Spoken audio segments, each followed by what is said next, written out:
Republican senators on November 9 called on Roy Moore, seen here in a file photo, to withdraw from a Senate race in Alabama if allegations of UAL misconduct are true. MorganNathan Morgan for The Washington Post. The National Republican Senatorial Committee on Friday pulled out of a joint fundraising committee it had set up with Alabama Senate candidate Roy Moore's campaign, following allegations the former judge initiated a UAL encounter with a 14-year-old girl nearly 4 decades ago. Republican divisions are deepening over how to respond to the allegations, with national GOP leaders distancing themselves from Moore and calling for him to drop out of the race, while officials in Alabama have largely stood by the candidate. Former presidential candidate Mitt Romney on Friday urged an immediate severing of party ties with Moore.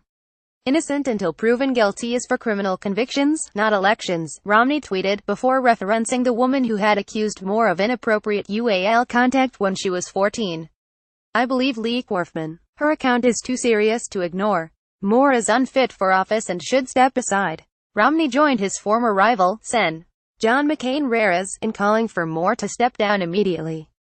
Other Republican Senate leaders, including Majority Leader Mitch McConnell RKY, have called on Moore to step down on the condition that the reports prove to be true, but they have not yet described a process for assessing the truth of the claims. The GOP's Senate fundraising operation filed paperwork with the Federal Election Commission on Friday to end its agreement with Moore, which was set up in October, a day after the Post published a story in which a woman said Moore had initiated a UAL encounter with her in 1979, when she was 14 and he was 32. The NRSC did not respond to requests for comment. Moore has said he plans to continue his campaign, and there has been no signal from the state Republican Party that they are seriously considering seeking to disqualify him from the December 12 general election ballot. By Friday morning, Moore's allies were defending him and throwing doubt on his accusers, framing the story as a typical clash between conservatives and an untrustworthy media.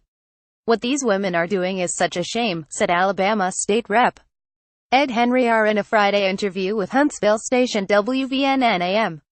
"As a father of 2 daughters, they discredit when women actually are abused and taken advantage of. They're not using their supposed experience to find justice. They're just using it as a weapon, a political weapon." In a Friday interview with the Religion News Service, Liberty University President Jerry Falwell Jr. predicted that Moore would be vindicated.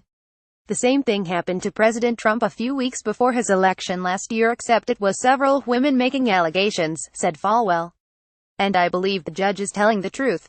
In an extensive report published Thursday, the Post detailed the allegations against Moore by the then 14-year-old and 3 other girls who were between the ages of 16 and 18 when they said the incidents occurred.